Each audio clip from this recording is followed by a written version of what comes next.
একসময় যে কথার আগে হাত তুলতো সে এখন গালি শুনলেও মুস্কি হাসি দেয়। তো বন্ধুরা একদিন তাকে জিজ্ঞেস করে, কিরে নেতা, তুই না কথা বলার আগে হাত তুলতি? তখন সে বলে, পাগল ছিলাম তখন তুলেছি, বুঝতে পেরেছি ওই জগতে কিছু নাই, আল্লাহর প্রেমের ধৈর্যের জগতে অনেক বড় নিয়ামত আছে। এত বড় বড় সফল ব্যক্তি যদি ছোটবেলায় লাথি খাইতে পারে, আপনি পারবেন না কেন? আর সবার কথা বাদ দেন, ও নবী, আপনি শুধু একবার বলতেন জিবরাইল উল্টাই দিত, আপনি বললেন না কেন?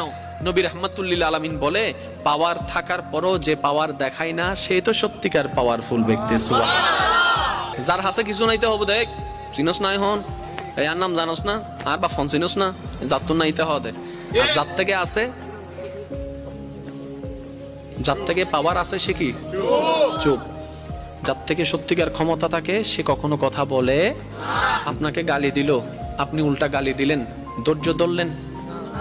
কিন্তু আপনি যদি বলতেন, দিলে দাও গা, আমাকে গালি দিছো দাও গা, সে উল্টো ভাবনায় পড়ে যাবে, কি রে কারে গালি দিই, সে তো লড়ে না। সত্যি করে বলেন তো, আপনাকে কয় মিনিট গালি দিতে পারবে? একবার, দুইবার, তিনবার। গালি কখন ঝগড়া হয় জানেন? একটা দিয়েছে দুইটা দিলেন, দুইটা শুনে তিনটা দিয়েছে চারটা দিলেন, এভাবে কিন্তু বাড়তে থাকে। এবার সে আপনাকে একটা দিল, আপনি হাসলেন, সে দ্বিতীয়বার দিল, আপনি হাসলেন, সে তৃতীয়বার দিল, আপনি হাসলেন, শেষ পর্যন্ত সে নিজে লজ্জা পেয়ে ওখান থেকে চলে যাবে। চতুর্থ গালি আপনাকে দিতে পারবে না, সে যদি আকলওয়ালা হয়। আর আপনি আমি বোকামি করি কি, হে কি হইস তুই আরে মারি দি, মারি দাও না করে পুলিশ আইরা আরো ধরিলে যার গুই তা হইলাম না, আয় তো ন দিতে দিয়ে দে, ওদের মাঝি হনে ওদের আয়, ওদের তুই চল। আমি কি বুঝাতে পারছি কথা? আফটার অল আমরা নিজেরাই নিজেদের ক্ষতি করছি।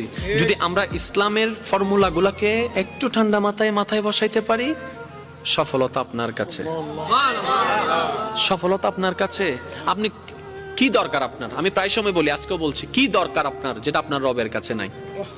এমন একটা জিনিস দেখান আপনার দরকার যেটা আপনার রবের কাছে নাই, আপনার রব দিতে পারে না। আপনি বলবেন যে না, এমন কোন আমার চাওয়া নাই যেটা আমার রব পূরণ করতে পারবে না, আমার সমস্ত চাওয়া আমার রব পূরণ করতে পারে। তাহলে এবার এই কথাটা শুনে নেন, যেহেতু আপনার চাওয়া সব রবে পূরণ করতে পারে, আপনি রবের হয়ে যান না, রবের হয়ে যান না, রবের হয়ে যান না। কোরআনের ভাষায় বলতে গেলে সিবগাতাল্লাহ, আল্লাহর রঙে রঙিন হয়ে যান, আল্লাহর রঙে সেজে যান, আপনার কিছু কমতি হবে না।